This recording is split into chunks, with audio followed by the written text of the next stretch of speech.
So welcome everyone to the CV workshop offered by Career Pathways in this spring 2024 semester. I'm here with Dr. Jomo Mutegi, who it will, between the two of us, will kind of facilitate this workshop, and I'm going to let him kind of kick us off, and we'll go from there. For those of you who are just entering, I will post the link to our resources in the chat. Jomo, go ahead. Okay, thank you. Just start by introducing myself. My name is Jomo Mutegi, and I'm a faculty member in Darden College of Education and Professional Studies. My area of focus is science education. So I'm in the teaching and learning department, and I primarily teach teachers and also prepare doctoral students to teach teachers. And we also do research on how we teach and learn science. So I was excited to hear we doing this workshop. This is a topic that I've covered in my research lab with my doc students for a number of years. And I think it's very useful because just thinking about the Vita as a finished tool or document in many ways helps us to structure our work. And so I just have a few notes I'm going to go through, and these are more prompts for me than anything. I would like for this to be not so much of a monologue, but more interactive. So feel free to interject with comments or questions as we go. And I guess before we start, I'm just going to ask, and most everyone has their camera off, which is fine. But if you can at least do a hand signal, thumbs up periodically, so give me some feedback. So the first question I have is whether or not we have sample Vitas. So if you have a Vita that you can work from, then let me see. Okay, I see 3 people saying they do. 4 people.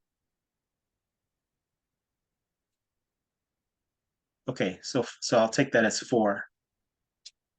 What I'm going to encourage, and I don't know if you have some kind of follow-up, but I would encourage you to maybe even use this space as a time to begin outlining the rudiments of a Vita if you don't have one.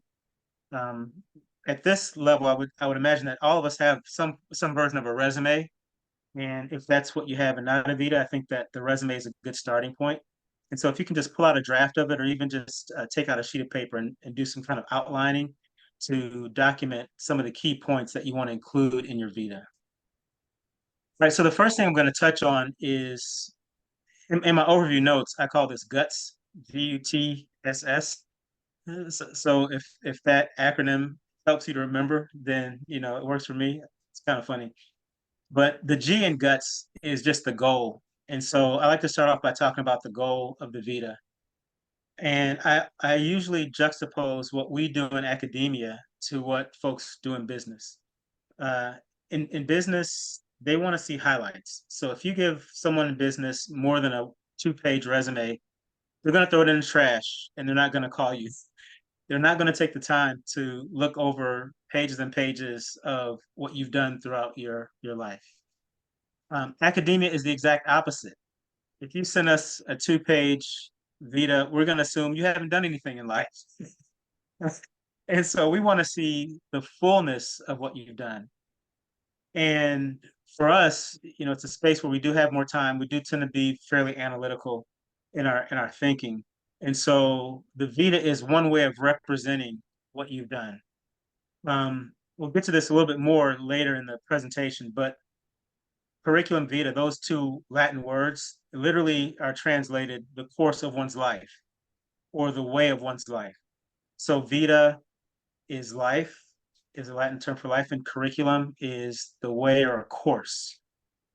And so when you look at your Vita, you really should look at it as one document that represents all the highlights of your entire career. And so in it, we include all the courses we've taught and any highlights from those courses, all the papers that we've published, all the grants we've submitted that have been funded and unfunded. And we'll get into that a little bit more. So why we want to even include the unfunded grants, any books that we've written, any consultations that we've done, any media appearances that we've had. And so all of this goes into your Vita, and it may be 20 pages starting out, and as your career progresses, it'll go to 30, 40 pages, 50 pages. And that's okay because we're adept at looking at it and teasing through to get the meat, but we want to know the fullness of what you've done. All right, so the various places that you use Avita throughout your career. I have six, um, and there may be others, but these are six that stand out. Number one is for jobs. So that's the most obvious one. You know, when you apply for a job, you do a letter, you submit a Vita, and you have your colleagues write letters of support for you. The Vita is one of the primary documents that we look at. If I'm on a search committee and the packet comes in, the first thing I look for is the Vita. I don't really want to read your letter. I'm not so interested in what your colleagues are saying. They're going to say nice things, but the Vita really gives me a good snapshot of you as a person. After that, then I'll go back to the letter and then back to the colleague letters. A second use is in our annual reporting. So at the end of each year, we have to say, report what we've done over the past year. When I sit down, we do ours in January here at ODU. When I sit down in January to look at what I had done the previous year, I don't remember all that stuff. First place I go is to my Vita because there throughout the year, whenever I do something, I'll add it. So I go through the Vita, search by dates. Okay, oh, I did these presentations. I'll put those in my dossier for my review. Okay, I had these publications. That goes in my dossier for my review. And so we use it for our annual reporting. We use it for promotion and tenure. So when you come up for your first P&T, actually your third year review, you'll use your Vita as a key document for your promotion and tenure, your first P&T, you use your Vita. And then also when you go up for promotion the second time, you'll use your Vita as a key document. When you submit grants, we submit a version. If you submit to National Science Foundation, they don't want the 40, 50 page version. They'll ask for a 5-page version.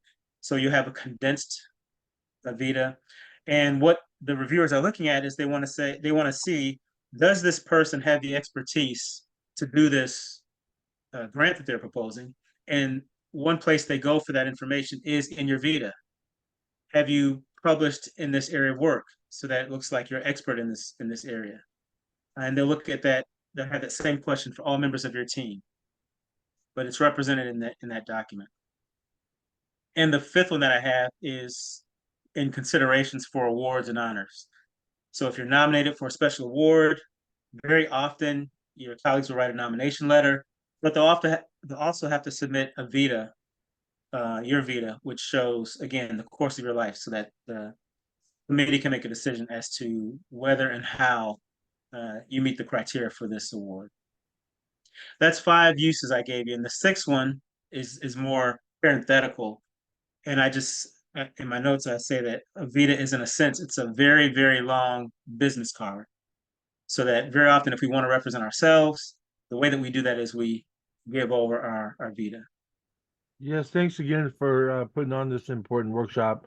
Um, I think one of the things I'm trying to consider as I'm now in candidacy is ways to utilize, and I'm doing my PhD in higher ed with the Educational Foundations and Leadership Department there also at Darden, and I'm trying to get the best way to merge my legal background and education with my PhD in higher ed to showcase um, that part of my experience.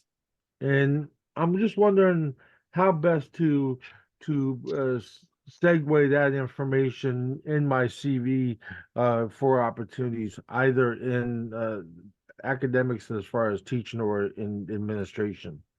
Thanks again. Yeah. Yeah, that's a good question. And so one thing I'll say, Eric, is the fact that you're thinking in that direction is excellent.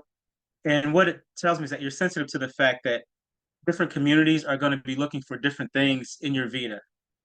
And so now I told you what my area of work is. I don't know much about law and legal spaces, but what I would advise is that there are people who do, and when you are trying to craft your vita, I would say find exemplars from other people in the field that you're looking at. Interestingly, before I came to ODU, I worked at IUPUI, Indiana University, Purdue University, Indianapolis. And one of my colleagues there was very similar to you. He had a background in law, he was in higher ed, and he actually established a joint higher ed law studies degree program so that our doc students, while getting their doctoral degree in education, they also got a master's degree in law. And I would say, if I had your question, that's the first place I'd go. I'd go to look at that program and look at some of the faculty in that program to get a sense of what type of elements are valued in law, and be sure that I have space in my vita to talk about those aspects of my work. Thank you. Yeah. And Rebecca also has a question. Yeah. I wanted to know, are there any like definite no-nos of things we don't include in this CV? Because I feel like CVs are supposed to be very comprehensive and maybe can be a little overwhelming, but I don't want to include information that's irrelevant or achievements that are not like they look at it and be like, she's never written a CV before, kind of thing. Yeah. Yeah, so that's a good question, Rebecca. So I would say, I mean, obviously there are some things that are irrelevant. I'm not going to say nothing's irrelevant. I don't talk about what kind of food I like to eat in my CV, right? But professionally, I would say that there's extreme latitude with what you want to include. Let me go on a little bit more, and I think when we get to some examples, that'll help me to better answer that specific question, Rebecca. So I'm going to touch on types and then sections in the Vita, and then we're going to look at some exemplars. And I think that'll be a good place for you to see the range of what people include. All right, so I'll touch on the types very briefly. So the first is the full Vita. And when I talk about a 20, 30, 40, 50 page Vita, I'm thinking of the full Vita, okay?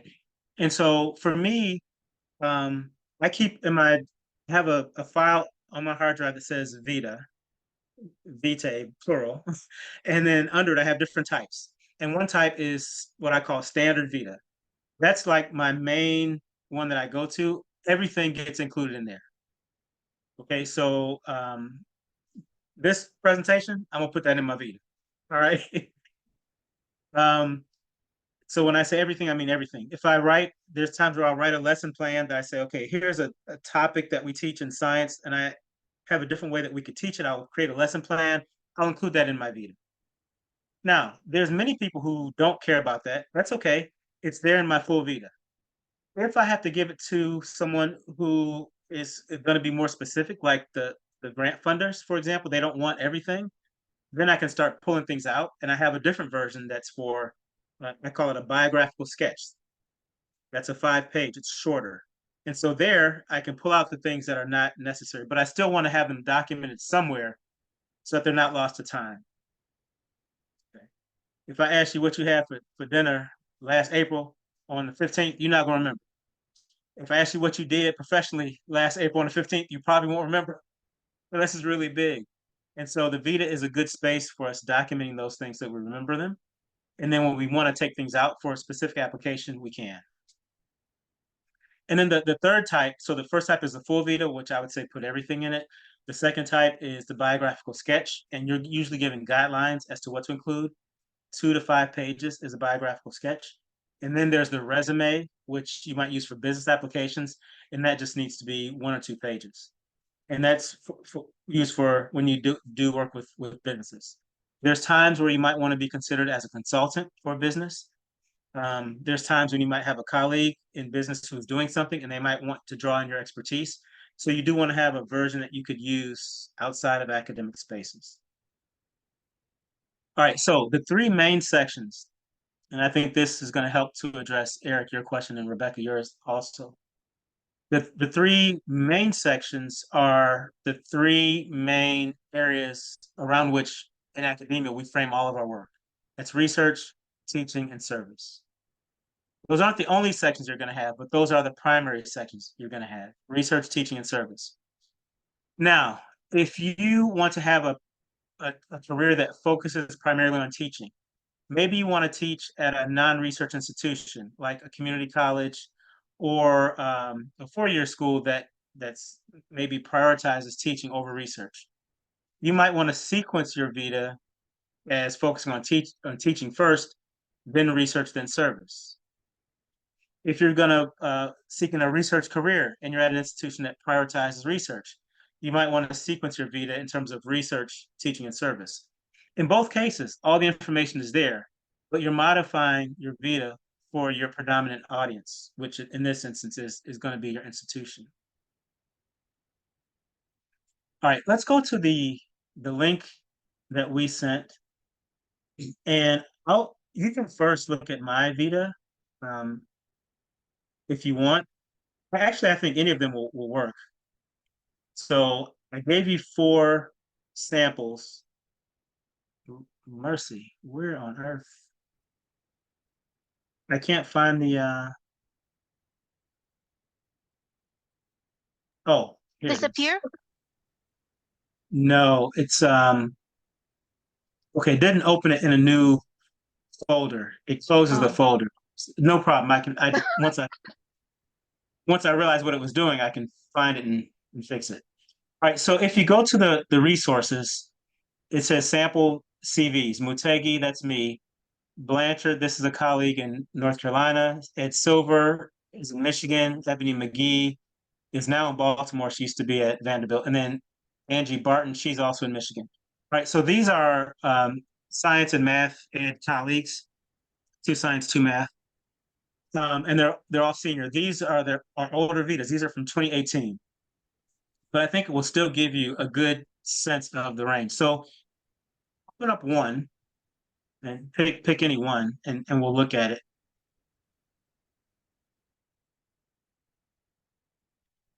One thing I want to, kind of funny, if you look at these other 4 vitas and then look at mine, you'll see in mine elements of these others. And so one thing I want to emphasize to you, style of vita presentation,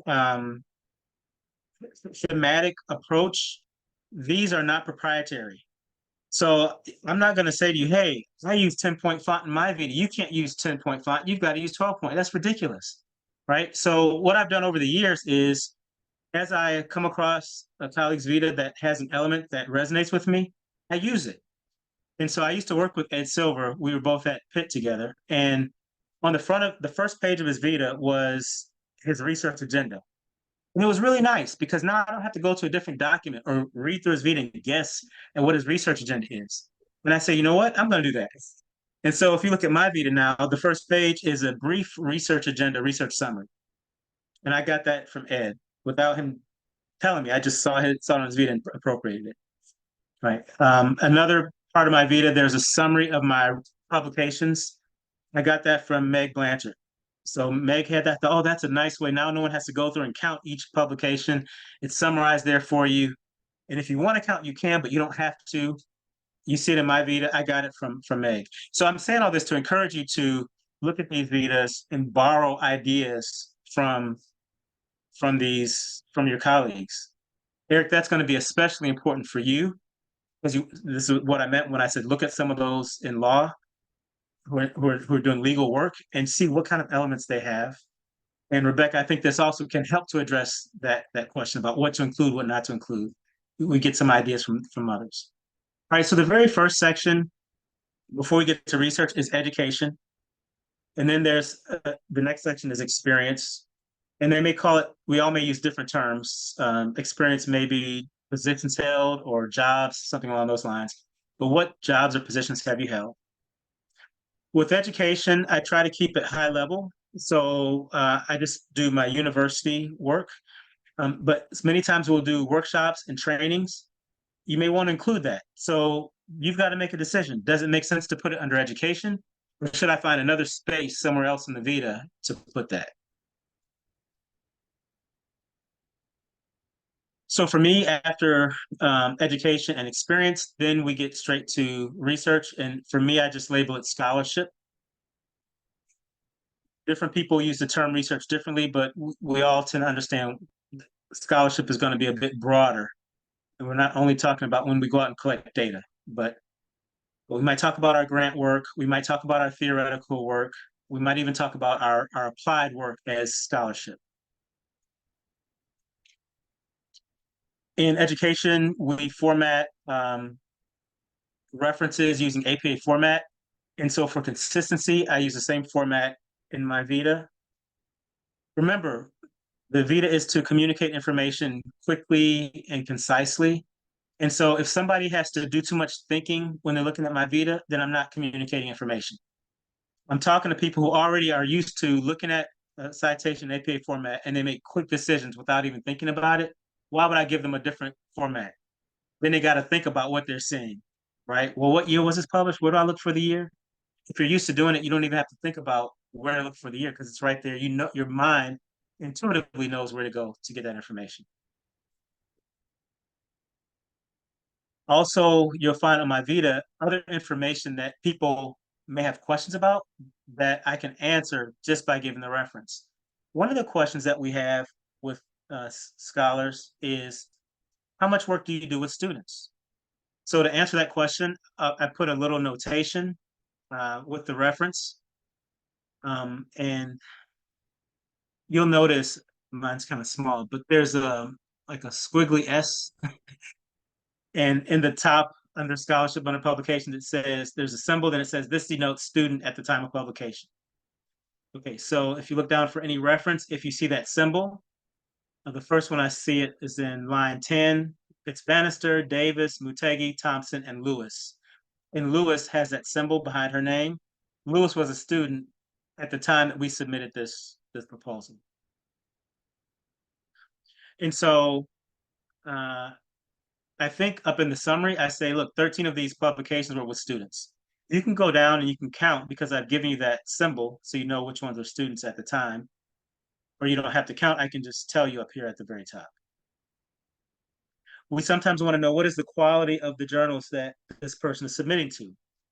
So behind each reference, you'll see either nothing, which means it wasn't an indexed journal, or if you do see something, look at number 3.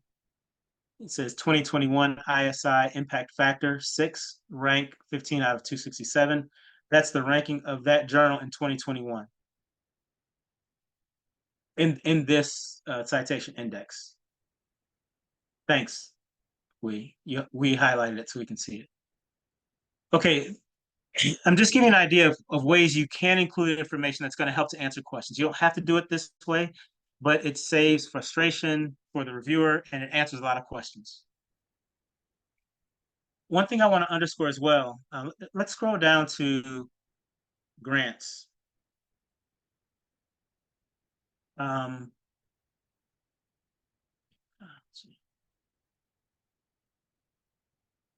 Okay, so mine are on page 13. It says grants funded, total funded, 3.79 million. Right, so when I put this together, I was feeling really good about myself. I said, oh man, I had $3.79 million in grants. That's a lot of money. And then Angie Barton, who's I said is a colleague of mine, we work together, good friends. I looked at hers when I was preparing this for my students in my lab once. Angie had 3 million like at one time. The year I did this, she had 3 million active at that point in time. So I said, oh, well, okay, I guess mine is not too bad. And I'm saying all this to say, your Vita is your Vita. Don't feel bad about your record. It's what we have, okay? Do I have as many publications as some of my colleagues? No way in the world. I have colleagues who publish 14 papers a year. I have at least 2 colleagues who publish at that rate. It's crazy. I couldn't imagine doing it. I don't think I have enough insight to publish 14 papers a year, you know. But if I do 2 a year, I feel pretty good about that. If I do 3 a year, man, this is a bang up year for me, you know. And so when you put your Vita together, remember, it's just to communicate who you are as a scholar. It's not for you to judge yourself harshly as a scholar. Now, what it does do is it does give you motivation, like, oh, I didn't do as well here in this area as I would like to do. I'm going to work more diligently at this next year. But by all means, do not beat yourself up about what you have. You have what you have. You are who you are. Look, at the end of the day, we all see each other in this room. We all see who you are, what you do. We can look it up. You're just representing it for us, making it easier. So it's no need in us trying to feel bad or hide it. So Jomo, if I could interject, Yeah, because I think thank you. the that's a really important point. Your CV is a representation of the work that you've done, but it you need to make sure that it provides a good representation, regardless of the actual substance. You want to make sure that it is something that people can easily understand.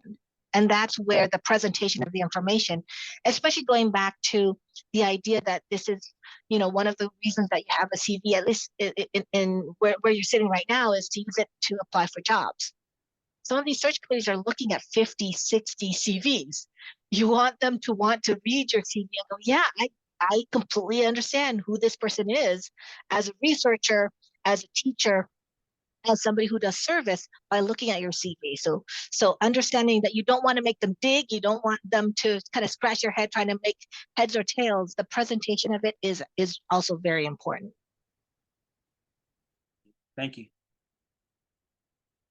All right, so if you go back up to page 4, so on page 3 and 4 I separate out these publications into different categories. The first category is refereed research journal articles. And then the next category at the end of page 4, refereed practitioner journal articles. So in education, we also value articles which are written to teachers, which say, hey, here's a way that you could do something different in the classroom. And something I have colleagues who this category is their primary category. So they focus much more on practitioner-oriented work. My research is more focused on research-oriented work, but I do have some practitioner-oriented work. Usually when I'm working with teachers is when we'll get together and do some practitioner papers. All right, the next category, refereed book chapters. Then there's a section, non-refereed publications. So one of these, I think, let's see, the first one there, Mutegi 2020, Understanding Racism. This is right after George Floyd murder, COVID. So I don't know if you remember hot COVID summer where things were, there was a lot of unrest, social, political. So there was a local newspaper that said, hey, we want to do a special series on racism. And they came to the university and asked different researchers if we would be willing to do an article on some topic related to racism and our research. I said, sure. So this is an article I did. So it's not peer reviewed, it's not refereed. It had a decent audience, and I want people to know that I did write this and contribute to this effort. And then in my own work, I write children's books. So my research, in my research, I've laid out a model for a different way that we could approach science instruction to make our science instruction more meaningful for those who are not going to go on to become scientists. And there's 5 areas of mastery that I talk about theoretically, and I've done research on that. And then I represent those areas of mastery through curriculum products and children's books. And so if you read any of these children's books, you'd see these 5 areas of mastery. And at the end, there's questions that we could sit down and have discussion with students, with children, to help them have a better understanding of the science in these everyday phenomena. These books are self-published. They don't go through any peer review, but they're used quite extensively by homeschoolers and teachers in different spaces. So I had to find a place for this in my vita. Eric, this is a tool you might want to use. So I do know, like in law, that to be published in law review is a big deal. I don't know if law review is peer reviewed. I don't know if you'd want it to be seen with, maybe get hidden if it were in with your other academic articles. Maybe you'd want to have a section on legal opinions or legal briefs or law review articles. I don't know what the category would be, but you could create another category so that those items could stand out. All right, and then on page 6, there are conference presentations. And for me, I separate, there's one category for refereed presentations and one category for invited presentations. One of the criteria in academia, when you go up for promotion and tenure, and then also for promotion to full, For PNT, your initial PNT, you have to demonstrate that you have an emerging national reputation. For promotion to full, you have to demonstrate that you have an emerging international reputation. For me, it means something to be invited to speak on your area of research. And so that's why I separate invited presentations from referee presentations. Referee presentations say, look, people they review my work and they say that it meets the criteria that peers say it should meet, and it's accepted. But on the other hand, people have also seen my work and say, hey, we need someone who's an expert in this topic to talk to our folks, and we want this person to come in. And so both have value, but they mean different things. So that's why I separated mine in this way. You might separate yours differently. We could look at this and say which ones are local, which are regional, which are national, which are international. That might be a way of categorizing it. We might have those which are more research focused versus those that are more practitioner focused. It all depends on what you're trying to accomplish and what helps make the strongest case for your professional profile.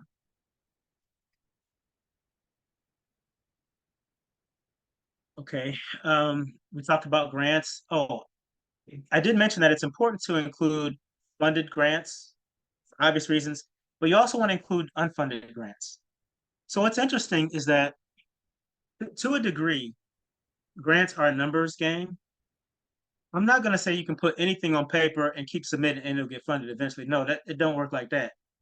But once you have a good proposals are sometimes rejected and good proposals are sometimes accepted. What your peers want to know is, are you willing to take your ideas and compete for external money? And do you have a regular practice of competing for external money? So, Bob, if you tell me last year I submitted 2 grant proposals, but they didn't get accepted. Year before that, I submitted 2 and they didn't get accepted. You know what I say? Say, I ain't worried about that because I'm worried about these next ones that's going to get accepted. Because eventually, those grant proposals are going to be accepted and you're going to bring money in. Good grant funders get papers accepted on the range of proposals accepted on the range of 30 to 40, maybe 50%. So even the best of us doesn't get, 100% of our proposals accepted. I've heard from strong grant writers, 30% is a good number. So I take it that, okay, if you submit 3 and you get 1, I'm not mad at those 2 that didn't get funded. So for that reason, we want to include those that didn't get funded as well as those that did get funded. The type of information you want to include in your proposal, if you look at, I'm just using mine as an example, but any of the ones that I gave you will indicate this. So I'm looking at the first one of mine on page 13.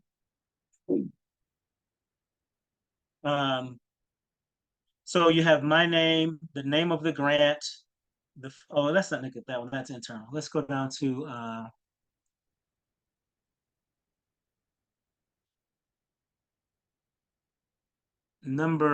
what's the first? Okay, let's look at number 6. All right, so you have my name and the name of the co-PIs, the name of the grant, Harvard Teaching Initiative, and then the funding agency, National Science Foundation.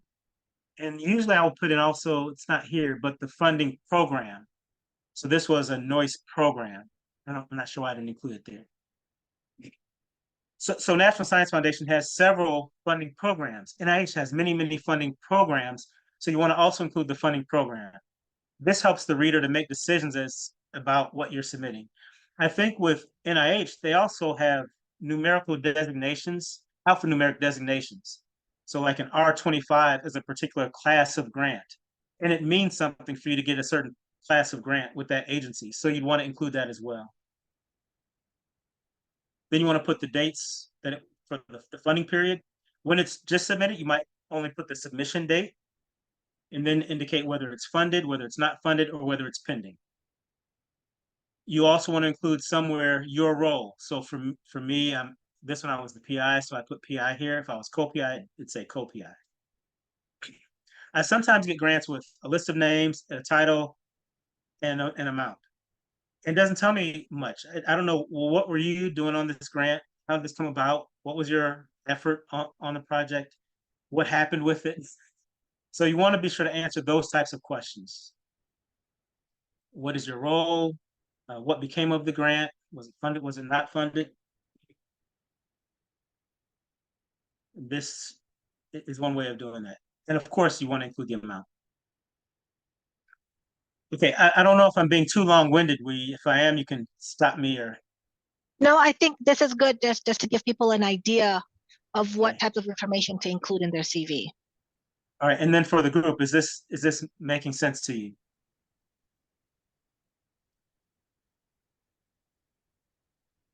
Okay. I see a few thumbs up, so I think we're good. Okay, yes. All right, so I'll scroll down a little bit. So grants and awards is usually treated together. Awards run the gamut. Sometimes they're teaching awards, sometimes research, sometimes service.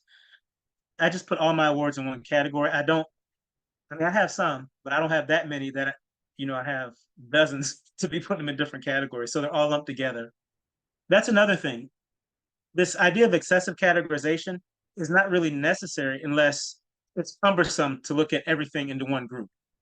But when you start off, if you've got 5 publications, you don't need to separate research publications from teaching publications. This is 5. We can see that at a glance. But when it gets cumbersome, that's when you want to think about how can I better organize this for somebody to see it at a glance. One thing I'll point out with awards, I think it's a good idea. You can put the award, but usually an award gives you a little summary of what the award is about. And I found it useful to keep track of that. It gives the reviewer an idea of what you are awarded, why you received this award, what this says about you, but it also is a reminder for you.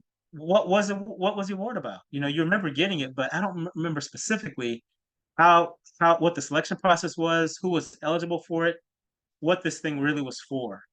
And you'll see these descriptions later in my vita, but if you go back further, like this one here, number 6, outstanding junior scholar, I didn't think to keep track of that. So I can't really tell you exactly what their description was. Same with this one here that I got, it was an internal. So I think it's good to keep track of those things early on.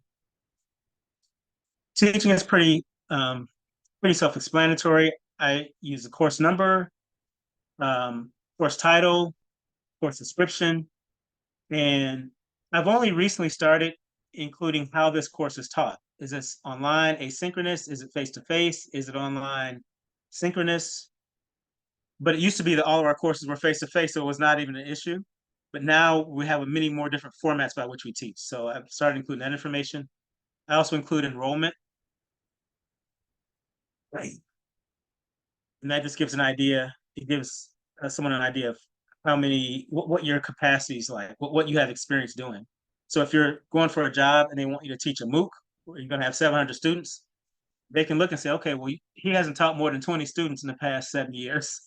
So this might be a challenge for him, but it does give an idea of your range of what you've done in the classes. Okay, and Eric says, I'm going to lose power. They're doing work. Okay, and you'll watch the end later. All right.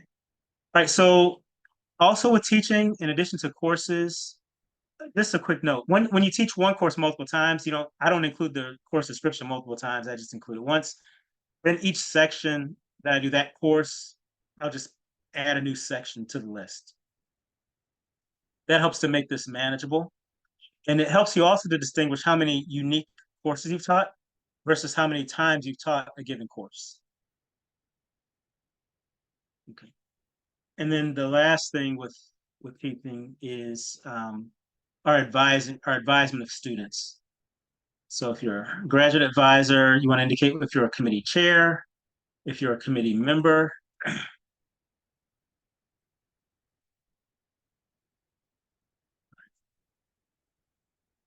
Then for me, I have this catch-all category, collaboration and consultation. So these are things I've done, projects that don't neatly fit any of the other categories, but that I don't want to lose sight of. my advisor, when I was a doc student, recommended I include this because I had some of those strange items that she said you do want to keep it, but I don't know where it would go. And so I've been on a couple job interviews where, in introducing me, the speaker will actually draw from this section of the Vita, which was a surprise. I didn't think it stood out that much, but that experience told me that it was important to keep. And so, right, and then the last, remember we said there's research, service, research, teaching, and service. The last category is service. And usually our service, we think in terms of service to the profession, service to the institution, and service to the community. And so I organize my service in those three categories. So I have professional service, which would be things like what we do with our professional associations, any review work we do with journals, if we serve as editors for journals or even on editorial boards. Service to the university, any of the committees we sit on. And even as master's and doctoral students, you're often asked to serve, and it's good experience, it's good exposure and good experience. So I encourage you to take on one or two service roles if that offer is extended. If it's not extended, be open to it, look for it, maybe ask, say, do you have room for doctoral students to serve on any of these committees? And I would also encourage you to pick low impact service responsibilities. So don't be on a committee where you got to read, 3 books in the course of a year just for the committee. That's too much. Be on a committee where you can look at maybe like a search committee. We sometimes will have a doc student on a search committee. If in your association, you can find committees that are lower impact in terms of time. I have more recently started organizing this by the institution I was at when I did the service. So this is my service at Old Dominion, my service at IUPUI, my service at Morgan, but it's all university service, and then community service. And is Rebecca, has she gone? Oh, she's still there. So I was kind of facetious when I said I don't indicate what I eat, but it does get pretty granular when I look at community service. So I coached my son's soccer team a couple years ago. That goes on here. If I'm asked to be on go to a science fair, I put that on here. If you ask me to come read, I put it on here. So I just want to show that when asked, I'm available to be present in the community. And that doesn't weigh up. I mean, you're not going to get tenure based on that, but it does mean something. So what it means is that we have our faculty in spaces in the community, and that helps to provide a space where we serve as ambassadors for the university. And so all the people we interact with at some point say, oh, I know someone who works at ODU, or I know someone who works at IUPUI, whatever the institution is. And that does go a long way. Malicia. Yeah. I have a quick question before we get an exercise. Okay. You were mentioning awards and to put a brief description of why you received that award. For those that are military or prior military, would you suggest the same for us to explain that? Absolutely. Okay. 100%. Okay, so say if you're in higher ed and you may say, well, this award I got in the military doesn't really apply to higher ed. An award says something about you as a person, not only about you as a person in higher ed. And so for that reason, I would include it. I mean, look, if I got a Purple Heart, do you think that's not going to be on my Vita? For sure. Congressional Medal of Honor, whatever the award is, whatever meaningful award you get, it speaks to who you are as a person. And for somebody who might want to hire you, you're saying, here's who I am as a person. Here's who I was in the military. Here's who I am in academia. So I think there definitely is a place for that. Okay, thank you. I would also add, Melissa, that the other part of it is also, though, that you have to recognize that your audience might not be familiar, and that's why that description of the award could be beneficial. Okay, got it. Thank you. I have another quick question. Yes. It might be silly, but is it appropriate to include awards that you might consider don't really carry as much weight? Like, for example, I got award academic award for my university, but also like in my community, you know, I volunteer with the food pantry. So we might get a certificate or award, just acknowledgement, like, thank you so much for your service, or thank you for, like, they don't, you know, they're not, you know, movers or shakers or anything. It might just be like a community pantry or a community church or thing, but things like that, where it's not like a formal award, I guess, if that makes sense, but like acknowledgement and recognition kind of thing. Is that appropriate for this situation? It is appropriate. I would include it. But I'm going to share something with you, and I don't want you to take this the wrong way. I'm saying this in a way of backing you up. This is what I would tell my wife. This is what I would tell my daughter if I had one. All right. But what I've noticed is that women sometimes downplay or diminish their work in an academic, in a professional space. So when you say it might be an award that might not be highly valued, I see people peacocking and crowing about something that you look at like, really, you peacocking about that? It don't stop their shine. Right? It does not stop them from glowing about how wonderful that thing is. On the other hand, I see people sometimes having something that's pretty substantial, but this is okay. And that feeling of it's okay hits us that way because we're familiar with it. Like you're in a space where you know all the people in the space, they nominated you for the award. It doesn't feel special. It is special in the fact that they stopped whatever they were doing and thought enough about you to give you that award. Even if you were the only applicant for the award, you were the applicant. So I would say don't ever downplay any award or recognition. And you know, there's a quote I like. It says that humility is to make a right estimate of oneself. And so I wouldn't go the peacocking route either, but I would document my award and I would say that somebody somewhere thought enough of me to give me this acknowledgement. And I'm gonna tell you what the acknowledgement was. And I think that's the most balanced way to approach it.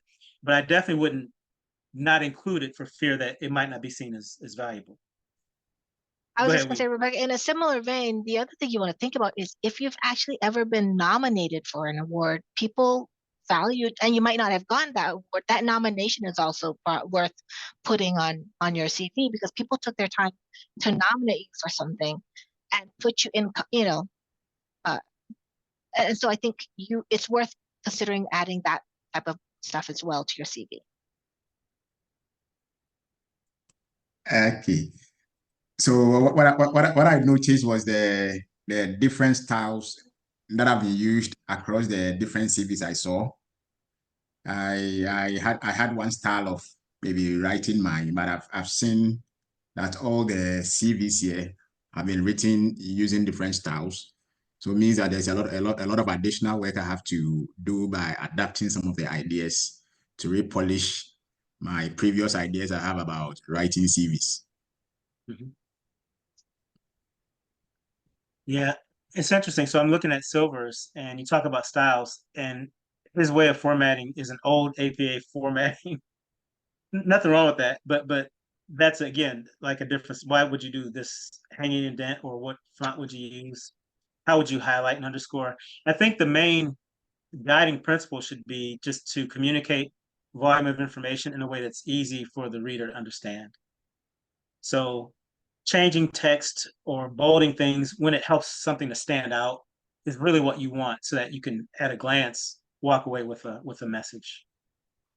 So I do want to thank all of you for coming, and I just want to remind you if this is kind of spurring some conversation and some thinking in your head about your own CV and you don't yet have one started, use the samples. You don't have to start from scratch, right? The borrowing is a compliment to the person that you're borrowing from. So think about, are there aspects of a CV that you've seen that you like that you could implement for your own? But in terms of the just kind of getting started, I would recommend thinking about a very kind of maybe using the template that's on the website and just using that as a very standard way to get started and starting to populate that and I think bigger picture, you'll feel actually pretty good about yourself as you think about all of the stuff that you've been doing now that you're actually putting it on paper. It gives you a very good handle of where you're sitting right now. And so it's hard to say, oh, I look at all these CVs and they're doing so many great things, until you start putting your own stuff on paper into that CV. It's hard to kind of get a grasp of where you are and what you might need to be doing differently, or adding activities or other efforts to kind of help balance out different parts of your CV. So please feel free to check out those resources on the website, and I hope to see some of you at additional Career Pathways events in the future.